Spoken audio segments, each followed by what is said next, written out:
आपण समस्त को रोजालिन होम फूड चैनल को स्वागत करुच्ची। आज मु आपण मान सहित शेयर करी बहुत इजी आउ सहजरे करिपारुथिबा टमाटो राइस रेसिपी। एटा आपण खाली खाइबे, एथिरे किछि तरकारीर आवश्यकता पड़े नाही। हजबैंड को लंच बॉक्स रे भी बनेकी देई परिबे, छोट पिला को लंच बॉक्स रे भी बनेकी देई परिबे।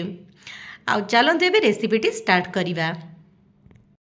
टमाटो राइस बनैबा पई एठी किछि मु बळका भात नेइछि, ता सहित धनिया पत्र आउ टमाटर राइस पाउडर नहीं। एबे तो मार्केट रे सब जिनस मिलूची, आपण घरे भी टमाटर काटिकी भेसुंग पत्र नहीं सब मिक्स करके बनै पारिबे। देखते ये MTR टमाटो राइस पाउडर नहीं, एटा ग्रोसरी शॉप और मार्केट रे मिलूची, आपण एटा आनिकी करि पारिबे। जदि भात बळका भात रे भी आपण करि पारिबे, नले भात रांधिकी भी करि पारिबे। खाइबा को बहुत बढ़िया लागि थाए। तो चलंतु एबे हमें टमाटो राइस रेसिपी स्टार्ट करिबा। गोटे पैन में मुझे गोटे चामच तेल नहीं, तेल गरम हो गलानी। एबे मु गैस फ्लेम को लो करदेवी।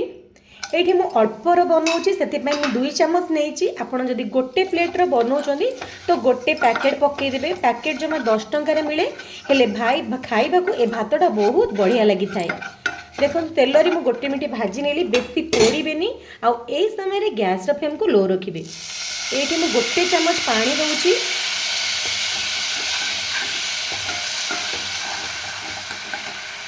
देला परे एडी मु भात को पकई दूची। भात को पकेला पर एटा मिक्स कर देबे। बहुत जल्दी होई थाए आउ खाइबा को बहुत बढ़िया लगी थाए। आम ओडिसा रे तो पर्वपर्वाणी लागी रही थाए। आउ अरुआ भात तो प्राय टाइम घरे होउ थाए। जदि बड़ी पड़ी बड़का भात रे एमती बनेकी दियंतु, छोट पिला होंतु कि बड़ लोक खाइबा को बहुत पसंद करिवे। एबे हमें लास्ट को पकई देबा धनिया पत्र। देखिपे केते 2-3 मिनिट भितर हमर टमाटो राइस खाइबा को रेडी। एबे चलंतु गोटे प्लेट को हमें सर्व करि नेबा। एठी प्लेट को मु सर्व करि नेछि।